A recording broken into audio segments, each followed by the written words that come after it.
Understand the reality that is very much in the novel itself. That you have to do. So now we will be studying the Nigerian contemporary reality of the novel. What is it really?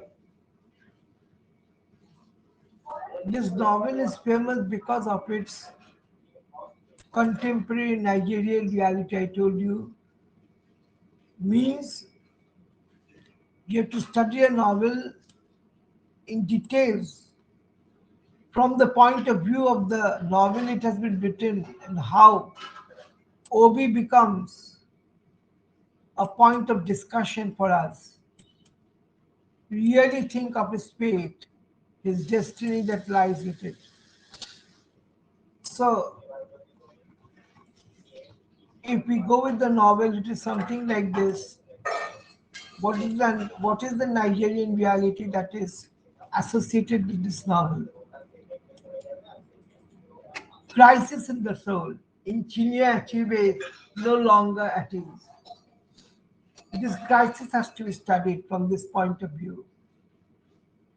So, just as the Western novels have some sort of problems, of course, crisis in the soul is with any Western novel, also with any novel.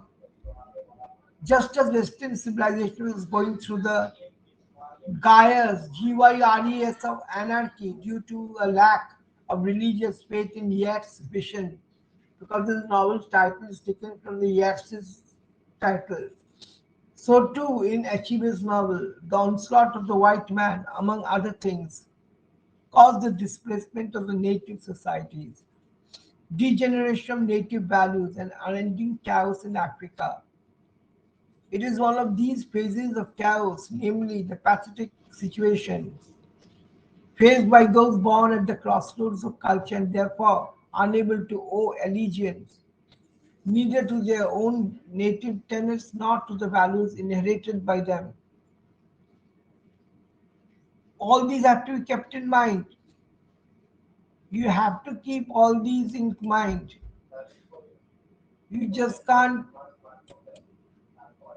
forget that you're not keeping these things in mind. Because if you forget, then you'll forget about the novel also. So it is one of these phases of chaos, namely the pathetic situation faced by those born at the crossroads of culture and therefore unable to owe allegiance neither to their very own native tenets nor to the values inherited by them by being exposed to the Western materialism is the core issue of no longer at ease. See, when we go to the West, we are also affected by this Western materialism. You see our ministers or our MPs, how they are affected by this Western materialism. It won the Nigerian National Trophy for Literature.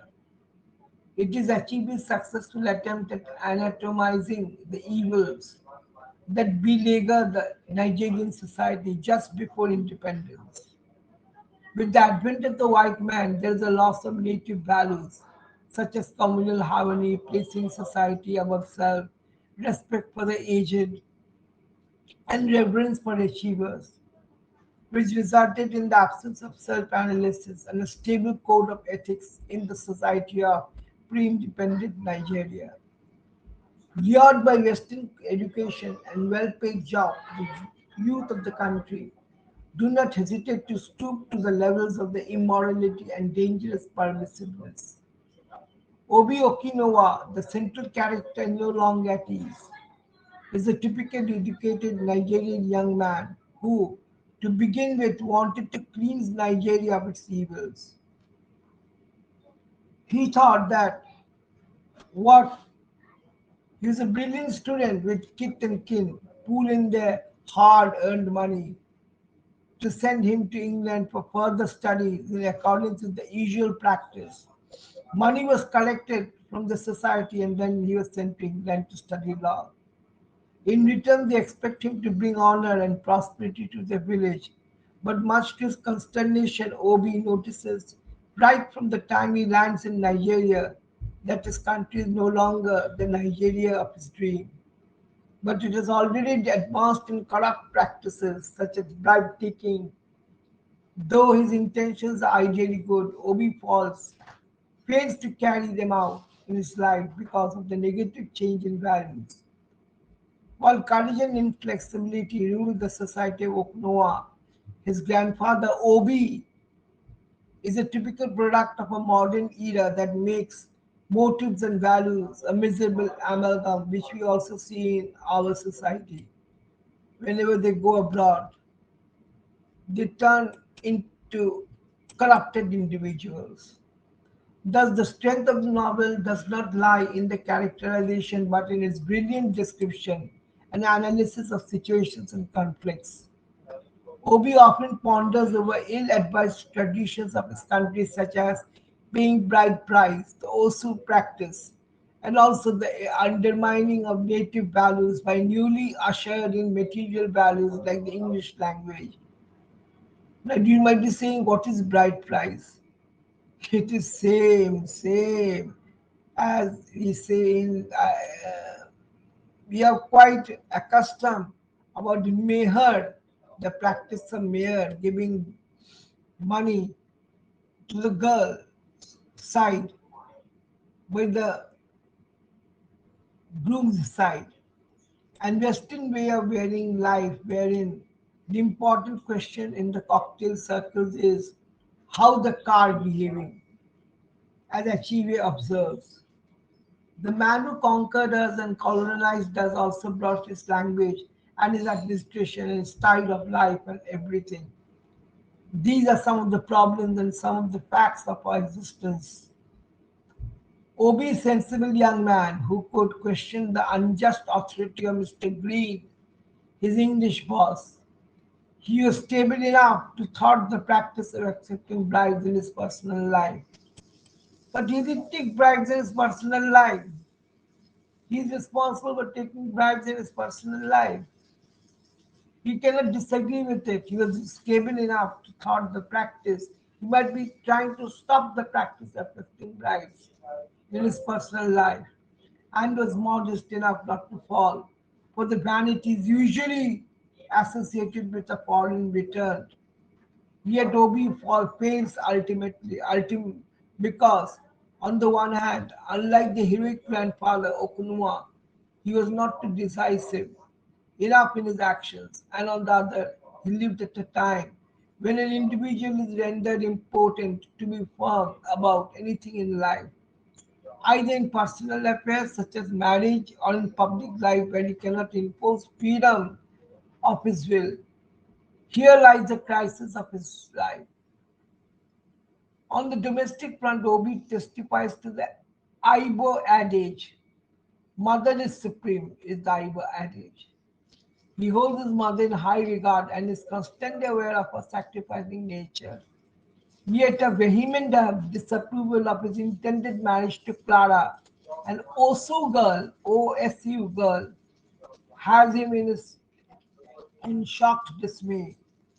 It is when Obi is forced to choose between his mother and Clara that he falls prey to emotional turmoil and loses his moral balance, and his ideals start disintegrating.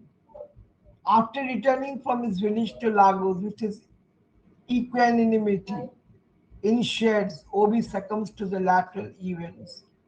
He gets caught red-handed while accepting a bribe and is forced to face trial in a court of justice. Yet Obi is arguably strong. To cite new few instances, his last-minute decision to prevent Clara from a proposed abortion and his belated idea to marry her, his reluctance to recommend those candidates who fall short of the minimum qualification to merit a scholarship, and finally the betrayal of treacherous tears, on being called a young man of education and promise in the court of the judge. Obi Okunma, the 20th century Magus, we call him in the novel, when he journeys home, has certain definite ideas regarding his future. We have also magus in our country who come from abroad and settle in India. What he fails to perceive, however, is to find himself in the slope of instability wherein a brilliant man like him would stand confounded. He is unable to acknowledge faith in the old dispensation, the norms of which are in the throes of panic caused by the advent of alien people clutching their gods. He is equally restive in the milieu of urban Lagos because he is unable to conform to the ideas of the West. In a society which is predominantly materialistic, he is forced to follow such modes of living as maintaining a chauffeur driven car, upkeep of a modern home, luxury of frequenting nightclubs, paying taxes besides expenses, involving the education of his brothers and sisters, and contributing to the family finances. So the life and career of Obi Okonowa proved that the advent of white civilization loosed blood dimmed tide of anarchy in African life. It happens everywhere, even in our country, those who come from abroad, they lose their own self. They also love chauffeur driven cars, big mansions, big bank balance. These are not perfectly earned. No wonder people like Obi who cannot put up with their disillusioning present and would be glad of another death. Disillusion with the native life, which is still in the vice-like grip of outdated ideas and the futility, uselessness of Western education that proved ineffectual in closing the gulf of difference between caste and outcast of this predicament of Obi. And of course, his poignantly voiced Okanara poem, which utters, he often utters this poem. Actually, Obi is conscious of the mistakes that he was doing. He was doing certain mistakes which he himself could not mend. It happens, when you start taking bribes or you start taking things which you should have avoided when you have already attained the social status and a social position. Particularly, it is seen that it is forgotten and forgotten forever. When at break at when at break of day at riverside, I hear of jungle drums, then I hear a wailing piano. Solo speaking of complex ways. This is referred to in Gleason 143 page. Common struggle of educated Africans who stand confounded. Africa has become very, what to say, shouldn't say of countries which have become really bad in their way of life is evocatively portrayed in the tone of character of Obi Okonwa. He feels terrible after accepting his first bribe, but he was not able to find the practice. Once you start taking bribe and it's a practice, it has become a practice, you cannot forget it. He could not find for himself a balanced scale of values, with the help of which he could have retained his integrity. So, in the modern Nigerian society, unlike in the tribal communities, the sharing of any benefit took place only among the top people, as it happens in our country also. Bribe is not, it's taken by someone, shared among all. As in our country, of course, politics or political figures involved in it. I hope you can hear me what I'm saying. শুনতে পাচ্ছ তো? So as a result, everyone tries to get to the top through the disreputable means of offering bribes. Bribes have become a practice in our day-to-day life. And once you attain the role of taking the bribe. Once you take it and you are successful, go on taking it. It had nothing to do with you or me. It was an alien institution, and the people's business was to get much from it as they could without getting into trouble. That is given by Achieve himself when no longer at ease. It is a practice which once involved in you cannot come out of it. An interesting twist in the matter is that it may cause more trouble by refusing a bribe than by accepting it. There is a method to this madness too. As the Minister of State says, the trouble was not in the receiving of the bribe, but failing to do the things for which the bribe was given. Achieve no longer at ease. In his book has mentioned it. Once you start taking bribe, it goes on in that way. Thus one evil paves way to another. Even a good custom could outlive its purpose and value and thus become corrupt, a symbol of anarchy in a different situation. The offering of the kola nut, KOLA NUT, that signified politeness and warmth towards the visitor in the traditional society, for instance, is equal to the offering of bribe outside the traditional context, or obi being referred to as the only palm fruit of the village. Educated man from abroad. Under whose money did he go? His village people's money, hard earned money. The village code of conduct has been violated, but a more embracing and bigger one has been found. While old values like courage and valor are no longer valid, the educated native's condition, like that of Obi, is charged with tragic old undertones and is worse than that of his brothers in the bush.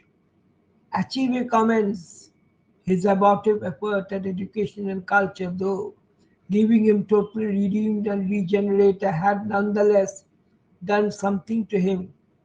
It had deprived him of his links with his own people, whom he no longer even understood and who certainly wanted none of his dissatisfaction or pretension.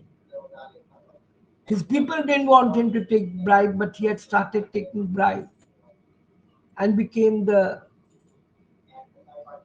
notice to all eyes who were looking forward to him.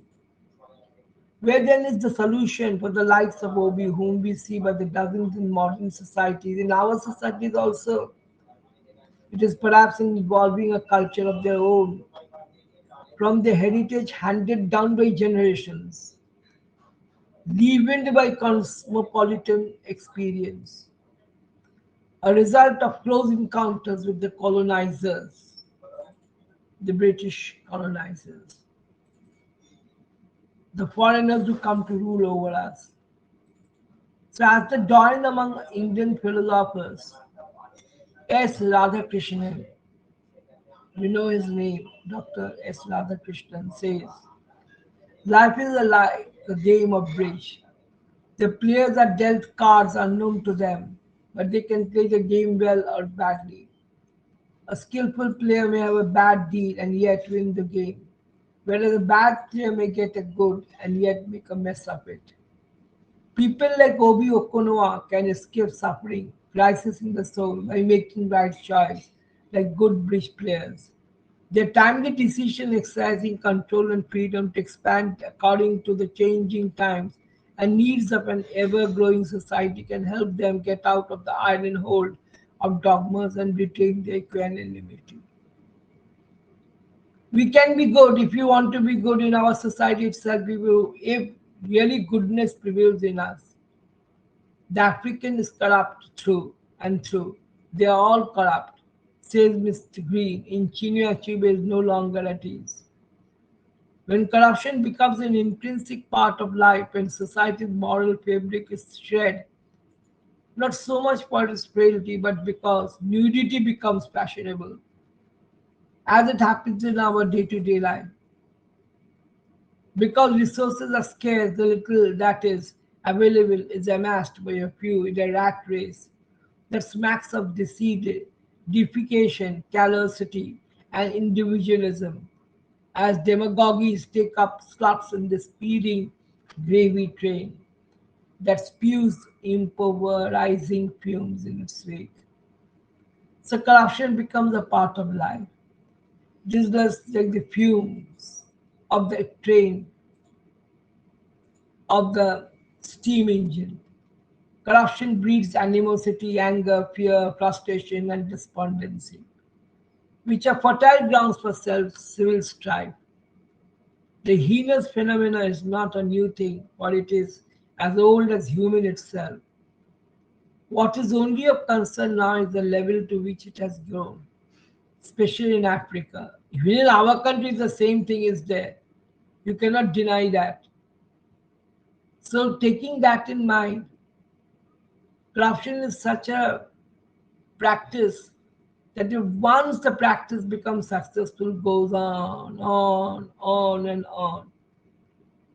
So it happened the same thing with Obi in Africa. In African continent, corruption has entered, penetrated into every sphere of life. It came from the colonial powers. One would have hoped that independence would bring freedom both from the imperialistic machinations and generally humanity's selfish tendencies.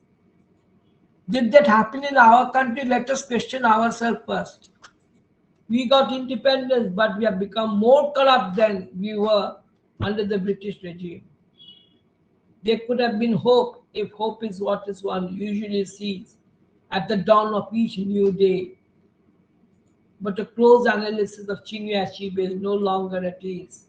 Spells doom for the continent, and especially when one considers the setting of the novel. The protagonist, Toby Okonowa, who is 26 years old, has already entered into the land of corruption.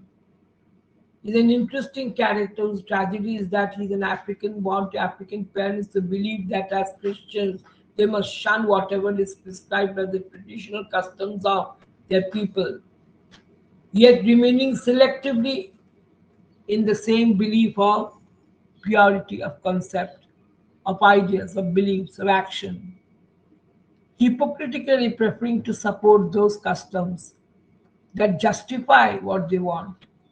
As a remnant of a dysfunctional and disengaged African family that seeks solution from spirituality, Obi can no longer follow it. When he is asked to tell a folk tale in a class, he stutters, stammers and weeps as none comes out of his mouth, much to the delight of his classmates who burst into delirious laughter. Why? Because he knows very well that whatever he is trying to talk about the folk tale is all failure. His failure to tell a folk tale signifies the death of African values because his father forbids his mother, who is as good a storyteller, to impart anything to their children through folklore because they are Christian folklores, Christian values. There is hope, however, when Obi's mother, Hana Okonoa, defies the husband and tells him a folk story, which he relates in class much to the delight of his mates. Obi is intelligent and always tops his class, which makes him the hearts of many, and subsequently he gets the scholarship courtesy of the Progressive Union of Umofia, PUU, which raises 800 pounds for him to study law in England. It's a huge money in those days. There is much hope for Nigeria, for Umofia, his hometown, that raised this amount to send him to the foreign country to learn law. But what did Obi do? Obi desecrated the values that were they expected of him because the European post spoiled him. However, the Obi decides to study English instead of law, as in English back home hoped. A close analysis of Obi's character and the way he betrays his family, community, and nation reveals that his tragedy stemmed from both nature and matter. Nurture is very important, to make a character. If in the family you are deprived of the nurture, you cannot make a character of yourself. Nature places a burden on him as an African who, despite his struggle to locate himself in the discourse that shapes his people, who believe that an only palm tree does not get lost in the fire. Naturally, he is still expected to be the big tree on whose back smaller trees sit to reach the sun. His father Isaac Okonowa's conversion to Christianity against his father's will, captured in Things Fall Apart. If we read that, we'll come to know from there. Plays havoc in Obi's old well-being as he has to live his life through the shadow of his catechism that he has started practicing. Taking bribe is good so long you're not caught. But once you start the practice, you cannot stop it. And once you cannot stop it, it goes on. And once it goes on, you are caught. As nature would have it, his parents bore four daughters in a row, which makes them anxious and crestfallen. Thus, when Obi was born, they named him Obiajulu, Obiajulu, Obiajulu. The mind at last is at rest.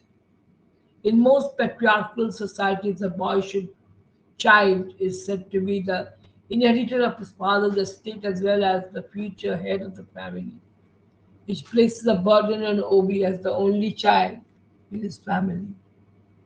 Through flashback, constant time shifts, and fracturing of the plot, Chinua Achebe adeptly explores the natural traits that shape Obi's character, which he has no control over.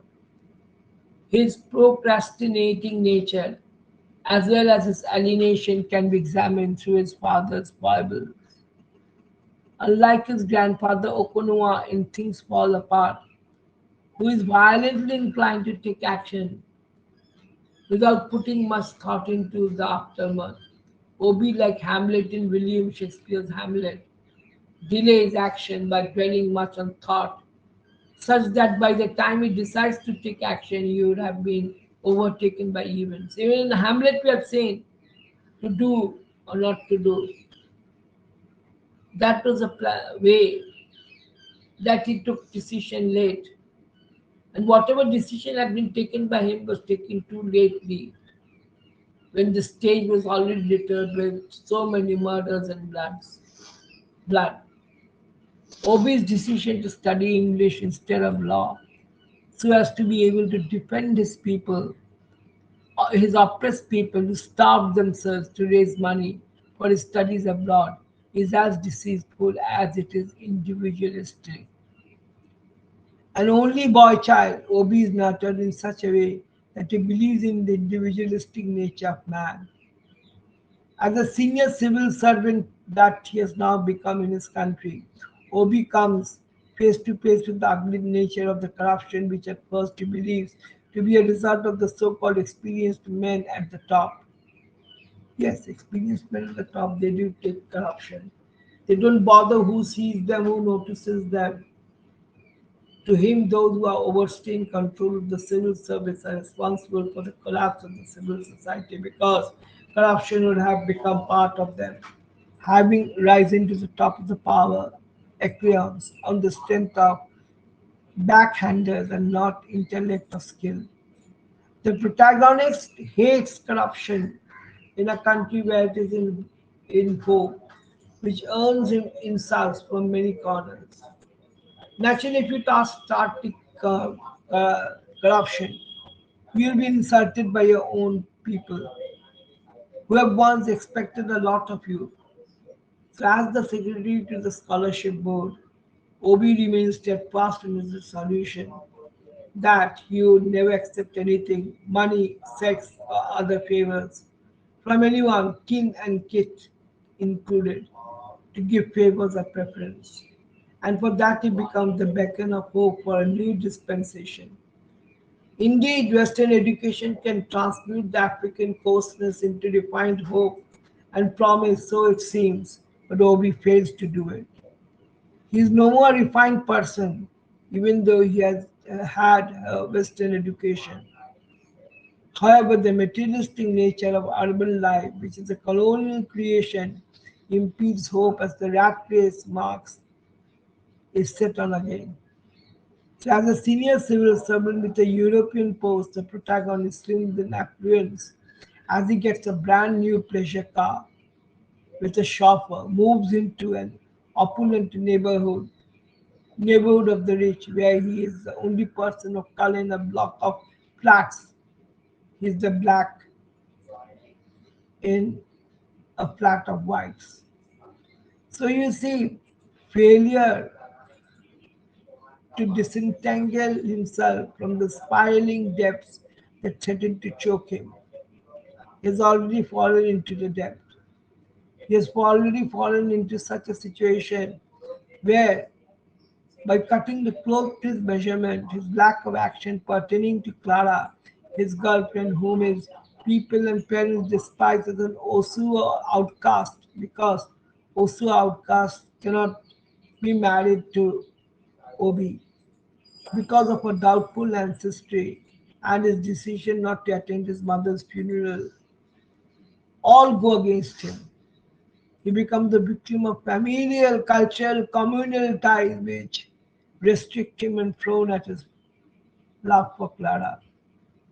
So the death of his mother, Clara's disappearance from his life, and the warped nature of the individuality lead to his succumbing to corruption and accepts his first bribe. It was £50 to be precise. From 50, he started getting more and more. The more you get, the more you think that corruption is the best way of life. Such thing has happened to Obi when he is finally arrested in a snare with a decoy of only £20. Mr. Justice William Galloway, the High Court judge of the Lagos and Southern Cameroons, wonders, I cannot comprehend how a young man of your education and brilliant promise could have done this. So last he was caught for £20. Actually, from 50s it came to 20. Now, he was ready to take anything for his own, to show himself that he has already achieved that position to take corruption and nobody can stop him from taking it. Bribery is an important element in Chinua Achebe's book, No Longer at Ease. Achebe begins his account with Obi Okonowa's conviction in a trial. Although the exact nature of Obi's guilt is not revealed in the opening of the book, the reader does discover that his conviction is for a money related crime. It is also apparent from the beginning that Obi's crime is not uncommon in his city. A member of the UMO Progressive Union says it is all lack of experience.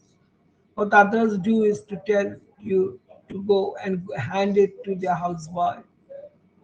Corruption is like that. When I start taking corruption, someone must have told someone else that I should be lured into it. Obi was lured into corruption. So naturally, corruption became a part and parcel of his life, even in the government service. So after returning to Nigeria, Obi wonders what kind of democracy can exist side by side with so much corruption and ignorance. So he recognizes and criticizes the corrupt practices of the government official. And that is the mistake that the person in power does it. When he sees corruption here, when he sees corruption there, when he sees corruption everywhere, he thinks that that is the way of life. But there must be an end where you must stop. But if you continue to go on doing it, people will lose faith in you. They will say, go to Obi, get your work done, just bribe him. He'll get the work done. So £20 at last caught him by the collar. So wherever he was, with so much of prestige. From 50, he came down to 20, and there he was caught. So corruption is good so long you can continue with it positively, but always it is not good. Achieve's account of Obi's downfall holds meaning for Baltimoreans and people of all cities. Most people agree that violent crime, deplorable public schools, and homelessness are serious threats to Baltimore. We regard such unsavory aspects of our city with righteous indignation. And yet you see those who hold power, or those who are in power, or those who are people's representative of those who are, you can say, government servants. They think that corruption is nothing but a practice. And this practice, if continued with legality, is nothing wrong in it. Everything is okay. So long the practice is legal, it is okay. Now, this is what is the story about. Of course, I told you the life of Obi and the corruption, how it entered into Obi's life, and how it entered into the community, and how the people just took it and then they left him. They thought that he should be persecuted, and so he was persecuted by the judge at the end for only 20 pounds.